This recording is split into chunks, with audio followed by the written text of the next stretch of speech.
పంచాయతీలో ఉన్నాడు.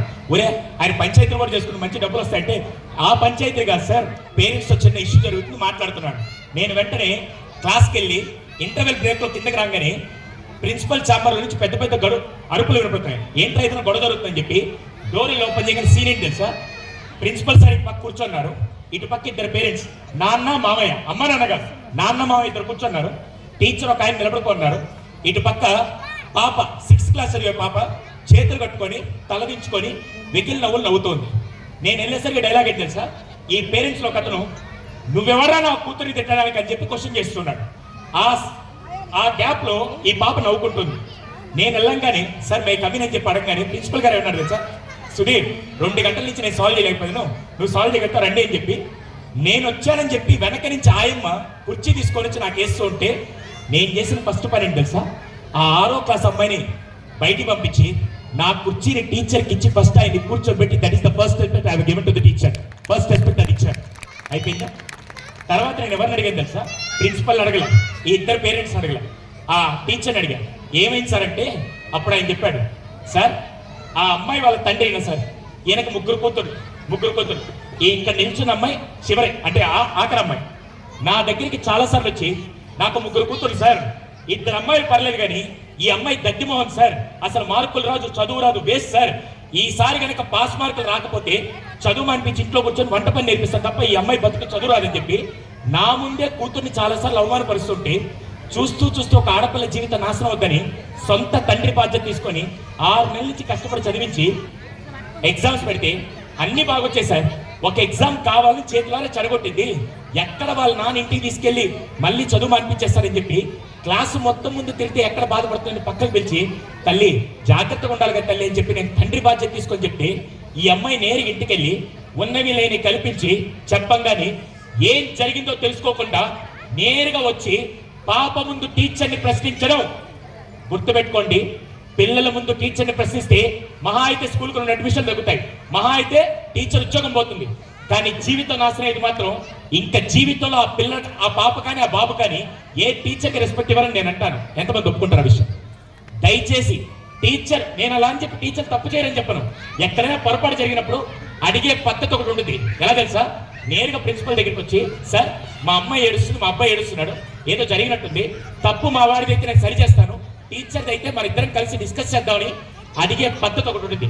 దయచేసి గుర్తుపెట్టుకోండి, మాతృదేవోభవ పితృదేవోభవని ఆపకుండా ఆచార్య దేవోభవాన్ని తీసుకొని వచ్చిన కల్చర్ మన హిందూ సంస్కృతిని నేను గర్వంగా చెప్తాను. దయచేసి respect all the teachers and give a big round of applause to all the teachers those who are shaping our kids future. చేతులు జోడించి అడుగుతున్నాను, ఈ మధ్య ముద్దనష్టపు డబ్బు వల్ల లేకుంటే కార్పొరేట్ కల్చర్ వల్ల నాకు తెలియదు కానీ ఉపాధ్యాయులు ప్రశ్నించే సంస్కృతి మాత్రం మనది కాదు. ఒక డాక్టర్ ప్రాణాలు కాపాడితే దేవుడు అంటారు, ఒక సోల్జర్ దేశాన్ని కాపాడితే దేవుడు అంటారు, ఒక సైంటిస్ట్ వ్యాక్సిన్ కనిపెడితే దేవుడు అంటారు. అటువంటి దేవుళ్ళని క్లాస్ రూమ్ లో తయారు చేసి గాడ్ ఆఫ్ ఆల్ క్రియేటర్స్ ఒక టీచర్స్ అని నేను గర్వంగా చెప్తాను. Respect the teachers for ever. This is my 4th point. ఎంతమందికి 4 గుర్తున్నాయి? ఎవరికి గుర్తుంది సార్? ఫస్ట్ పాయింట్ ఏం చెప్పాను? కంపేర్ చేయొద్దని చెప్పాను. సెకండ్ది మనీ విలువ నేర్పాలి. 3వది చూసారా ఎడ్యుకేషన్. 4వది టీచర్ని గౌరవించాలి. ఈ 4 ఈరోజు సారీ వెరీ హ్యాపీ. నేను ఇది నాది 70th యాన్యువల్ డే, 70వ యాన్యువల్ డే. ఏది అక్టోబర్ నుంచి ఇప్పటిదాకా 70 యాన్యువల్ డేస్ అటెండ్ అయ్యాను. ఇప్పటిదాకా 2 తెలుగు రాష్ట్రాల్లో ఏ సైకాలజీ కానీ ఏ గెస్ట్ కానీ 70 యాన్యువల్ డేస్ అటెండ్ అవ్వాలి. నేను 70 యాన్యువల్ డేస్లో గుండెల మీద చేసుకొని గర్వంగా చెప్పగలిగేది విలువలతో నడిపే విద్యా సంస్థలు కావాలని నేను ప్రయత్నిస్తూ ఉంటే అటువంటి విలువల్ని నేను ఈరోజు ఓ స్కూల్లో చూడగలుగుతాను, నేను గర్వంగా చెప్పగలుగుతాను by seeing their performance and their vision. వాళ్ళు ఏం చేస్తున్నారు తెలుసా, విద్యతో పాటు కేవలం మార్కులే చేపించాలంటే ఒక కరాటీ పెట్టి నేర్పించాల్సిన అవసరం లేదు. ఈరోజు ఆడపిల్లకి ఫస్ట్ నా కూతురికి నేను ముందుగానే నాకు ఆడపిల్ల పుట్టగానే ఫస్ట్ మా భార్యకి ఏం చెప్పాను తెలుసా, ఆ అమ్మాయికి చదువు నేర్పించినా నేర్పకపోయినా ఫస్ట్ సెల్ఫ్ డిఫెన్స్ నేర్పించాలని చెప్పి ఒక తండ్రిగా నేను అనుకున్నాను.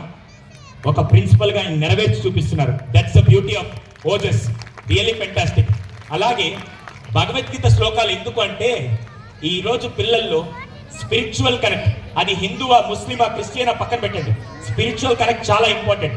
అటువంటి స్పిరిచువల్ కనెక్ట్ ని పెద్దయ్యాక మన ఏజ్ లో నేర్పలేము. కానీ చిన్నప్పటి నుంచి నేర్పిస్తే వాళ్ళు చాలా గ్రౌండెడ్గా పెరుగుతారు. అటువంటి సంస్కారాన్ని ఓంకార్ రూపంలో నేర్పిస్తున్నటువంటి స్కూల్ స్కూల్ అని నేను గర్వంగా చెప్పగలుగుతాను. Really fantastic for your entire vision. మీరు ఇలాగే, ఇది జస్ట్ ఆరంభం మాత్రమే. కార్పొరేట్ సంస్థల్లో కేవలం మార్కులు మాత్రమే చూస్తుంటే ఇటువంటి విద్యాలయాల్లో విద్యను అందిస్తున్నారు.